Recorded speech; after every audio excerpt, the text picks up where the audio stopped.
So, I'm gonna assume by now that you've played the Resident Evil 4 Chainsaw demo, and, like me, are disgusted by the fact that the conversation between Leon and Hunnigan has once again removed the offensive dialogue that also had to be removed for the Oculus version. Without those offensive lines, the remake has absolutely no chance of being any good. Fuck the whole thing. I'm done. Okay, in reality, I don't care what the remake does, but the Oculus version should have kept them in, because that was pretty much the same game. But that being said, I'm not completely happy about this. The demo, aside from the opening cutscene, which is the same thing, only with new footage, mainly consists of the first section of the game. Aside from the other opening cutscene and things they possibly cut for the demo, but you get the idea.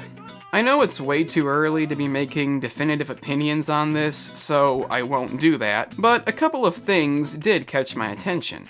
I'll start with the positives, I guess, such as the first cabin you enter, which I feel they did a good job on. It's a bit longer this time. I like the way the first Ganado reacts. And the fact that Leon kills him in a cutscene would have really pissed me off, but if you've seen the other trailers, you'll know he just comes back, so that's okay. It's a nice change. What isn't a nice change is that the scene concludes with Leon jumping out the window, which somehow makes him safe, I guess. It doesn't really make any sense, and to me, that's a step too far.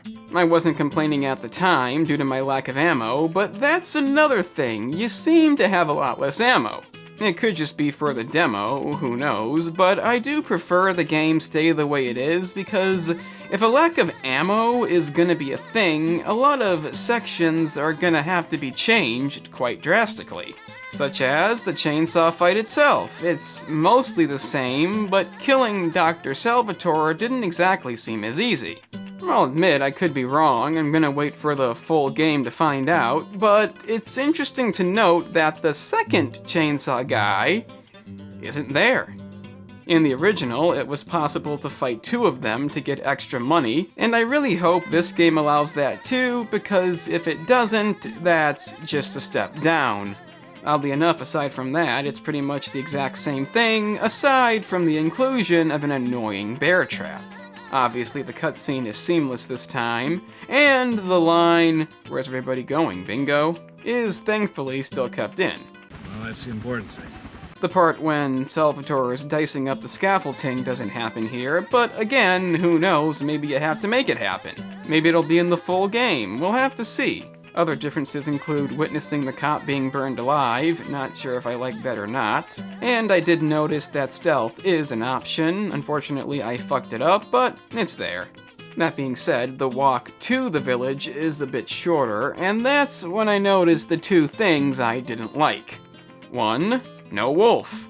Unforgivable. Hopefully, not permanent. And the thing that caught my attention the most, something I am really hoping I'm wrong about, some of the enemies don't get stunned from headshots. Perhaps there are special enemies that don't get stunned, and if so, that's fine, but I don't see any indication of that. I could see the first guy doing it because he's the first guy, but it happened a number of times, and I'm not okay with that. This is one of the key reasons that Resi 5 was a step down from Resi 4. Not the lack of horror, not co-op, but the guns not doing what they're fucking designed to do. Established rules of the game must be followed if the game is going to be good. If the enemies violate these rules, for the sake of shock value, it is not good gameplay.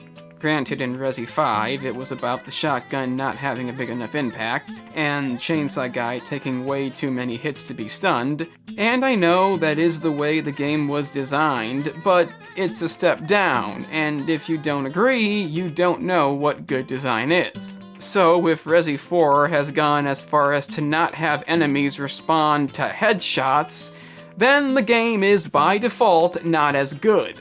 Now, I admit this could be wrong, so please don't tell me I'm judging the game before it comes out. This is just speculation, it's hypothetical, not to be taken seriously. But if it is true, then Capcom has officially made the biggest fuck up yet. Some people may think it's the best thing ever, but in my opinion, an established set of rules is one of the best things about the game, and something I am very sad to see is dying out. Also, even though this isn't a big deal, there's no additional teaser trailer. Kind of disappointing, considering the two previous remakes had one, but like I said, not a big deal. What is a big deal is the drastic gameplay shift we've seen here, which hopefully is not what it seems. Again, we'll just have to wait and see, but for now, that's all there is to say about the Resident Evil 4 Chainsaw demo. For the most part, it's pretty good, aside from the one thing that could essentially destroy the whole game. But it's Capcom, so it wouldn't be the first time. I'm the Game Analyst, and don't forget, despite what this might mean, it's not as bad as you think. On one hand, I'm wrong, and we're gonna get a fantastic game, and if I'm right, then we all get to imitate an episode of South Park. Assuming you like being fucked by a game company. Oh, what? You're actually here? That's fucking amazing. I guess you may as well check out the main channel, in which I discuss movies, TV series, and the offensive topics that lie within. If you're into that, then press the link in the description. It's right there.